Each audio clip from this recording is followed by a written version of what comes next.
अंधेरे की परछाइयां। गांव चंद्रपुर पहाड़ियों और घने जंगलों के बीच बसा एक पुराना गांव था, जहां समय ठहर सा गया था। दिन में यह गांव आम गांवों जैसा ही दिखता, लेकिन रात होते ही यहाँ कुछ ऐसा घटित होता जिसे नजरअंदाज करना नामुमकिन था।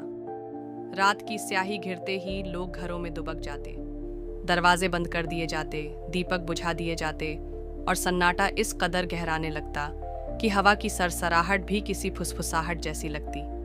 वजह थी वे रहस्यमयी परछाइयां जो अंधेरे में चलती फिरती दिखती थीं, जैसे कोई वहां हो पर असल में कोई न हो। रघुनाथ गांव का सबसे बुजुर्ग आदमी था, जिसने अपने जीवन में कई घटनाएं देखी थीं। उसकी आंखों में अनुभव की गहराई थी और उसकी आवाज में समय का कंपन। उसने गांव के बच्चों को डराते हुए कहा था, ये परछाइयां आत्माएं हैं, जिनकी इच्छाएं पूरी नहीं हुई, वे भटक रही हैं। गांव में कई लोग इस बात को सच मानते थे, लेकिन रामदास, जो गांव का मुखिया था, इसे मात्र कोरी कल्पना समझता था।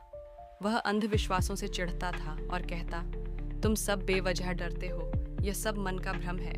पर सावित्री, जो गांव की एक महिला थी, उसकी बेटी पिछले कई दिनों से रात को चीख कर उठ जाती थी। वह डरते हुए कहती, माँ, कोई मेरे सिरहाने खड़ा रहता है, मुझे देखता है। यह सुनकर गांव के लोग और डर गए। इसी बीच गांव में एक अजनबी आया, विराट।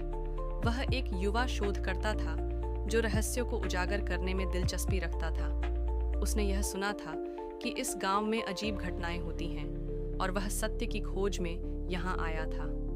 गांव वालों की बातें सुनकर वह अंधेरे में निकलने का निश्चय करता है। रघुनाथ ने उसे चेतावनी दी, बेटा, जो चीज दिखती नहीं वह सबसे भयानक होती है। लेकिन विराट नहीं माना। उसने गांव के कुछ नौजवानों को अपने साथ चलने के लिए तैयार कर लिया। रात गहराने लगी, चांदनी धुंधली थी और जंगल की हवा ठंडी और रहस्यमयी। कुछ दूर पर पुराना कुआं था, जिसके पास अक्सर परछाइयां दिखती थीं। विराट और उसके साथी जैसे ही वहां पहुंचे, अचानक हवा तेज हो गई।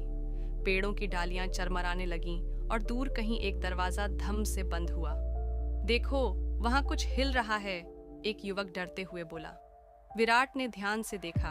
सामने एक परछाई थी, काली, लहराती हुई, जैसे कोई वहां खड़ा हो। पर जब उसने हिम्मत करके आगे कदम बढ़ाया तो वह परछाई झटके से गायब हो गई। गांव वालों के रोंगटे खड़े हो गए, लेकिन विराट कुछ सोच में था।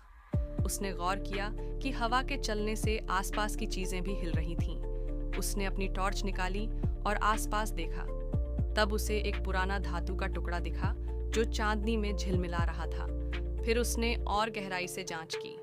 पास में ही कुछ पुराने तांबे के परावर्तक रिफ्लेक्टर्स रखे थे, जो किसी जमाने में राजा की सेना ने संकेत देने के लिए लगाए थे। अब वे टूटे फूटे पड़े थे, लेकिन उन पर पड़ने वाली रोशनी अजीब आकृतियां बना रही थी।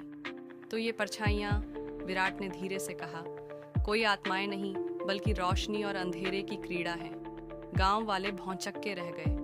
रघुनाथ ने पहली बार महसूस किया कि शायद जो वह सालों से मानता आया था वह सच नहीं था। रामदास ने सिर हिलाया और बोला, तो डर बस हमारे मन में था। सावित्री की आंखों में राहत के आंसू थे। गांव को आखिरकार अंधविश्वास से मुक्ति मिली थी। हर डर जब तक परखा न जाए एक साया ही रहता है, पर सत्य की रोशनी उसे मिटाने के लिए काफी होती है। ये कहानी आपको कैसे लगी, हमें जरूर कमेंट द्वारा बताएं और ऐसे ही हैरत अंगेज कहानियों के लिए कथा कुंज चैनल को जरूर सब्सक्राइब करें।